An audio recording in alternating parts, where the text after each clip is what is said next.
All right, we're going to take the falls that we did in the previous section now, and we're going to make them a little bit more dynamic, and we're going to add the shoulder roll that goes in front of most of the falls. Shoulder roll itself is not a fall, but it's a body mechanic that we use to get to the fall position.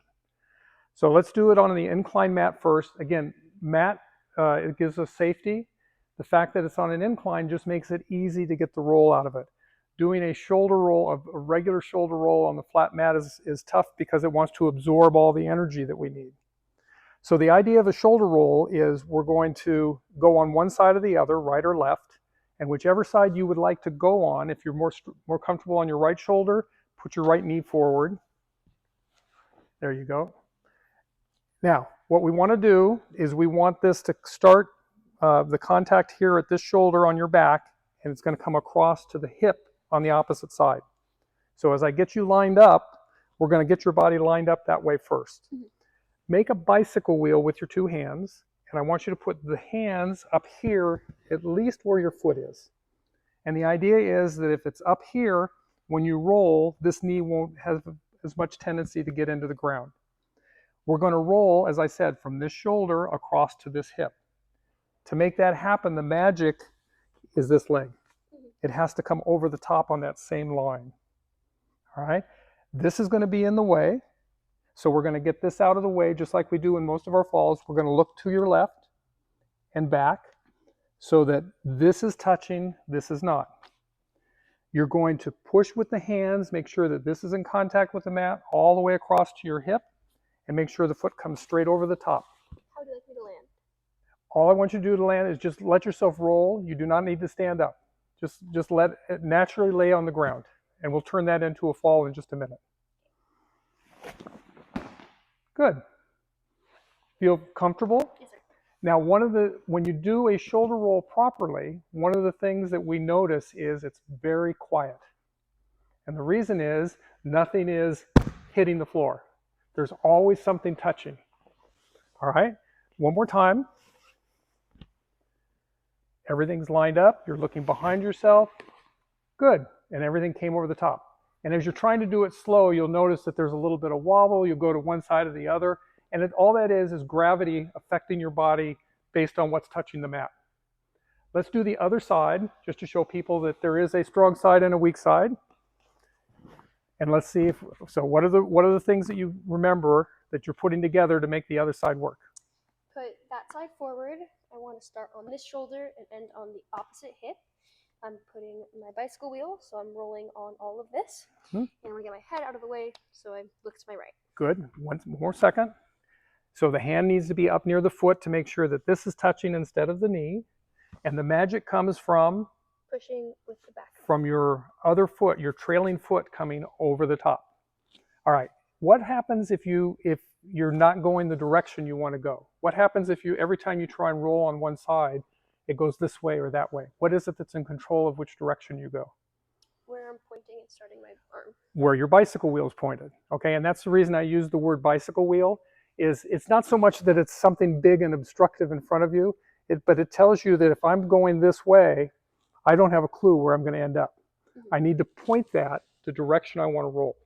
And if you do that, then you have a much better chance of ending up where you would like to be. All right, try it one more time, please. Very nice. Good. So you came a little bit more to this side, right? And again, that has to do with just the way you make contact with the ground as you go over. I did notice something though, even though it went a little bit to the side, it was very quiet. Okay, so even on your weak side, you're maintaining very good contact with the ground. That's the basic concept for a shoulder roll. Does it make sense to you? Yes, sir. All right. Shoulder roll though, this is only useful because we use it to make gravity work on your side. We should be able to do the same thing on a regular mat. Okay. All right? Actually, on the floor mat. Let's go straight to the floor mat. And the advantage of this over that is this doesn't try and slow you down. This will let you have that natural roll motion.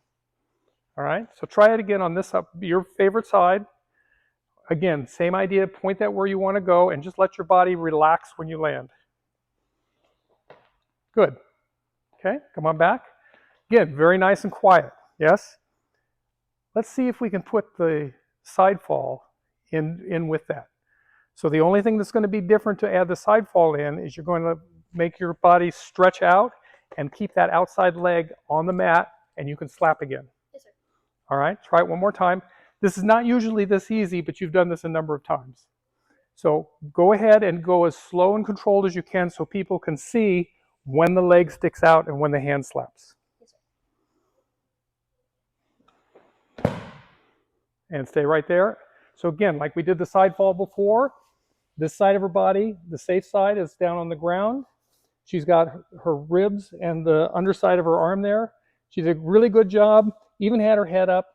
And if she was really going to do this for real, like if I had thrown her, she would have also kia'd. But we don't usually kia when we're doing just the plain shoulder roll. All right, one more time. Let's do the weak side. Okay. So we noticed that that wasn't just the mat that made you go that direction. Isn't that fun? Come on up. So again, the whole reason for doing these drills is so we have a way to practice and we can refine that as we go. So if you had to do this on your own, you would use the right side, which was your stronger side, as a model, and then you would use it to fine-tune your left side. All right, we can do the same thing with a roll onto the mat. Oh, actually, let's do it with the ball onto the mat. So instead of a bicycle wheel, you now have a ball. But do the same exact thing. Instead of your hand being down this way when you go down, it's going to be already around there like it is the bicycle wheel. Just make the bicycle wheel and a nice easy roll across the mat. Good, and come back up. So what's the hardest part when you do this the first time? Getting all the way over. And it seems like it's a long way to the ground because you've got that space in there. But because you got used to using this as the landing position, that'll help give you a chance to get this on the ground to slow you down before you ever get to your shoulder. One more time, please, Abby. Very nicely done.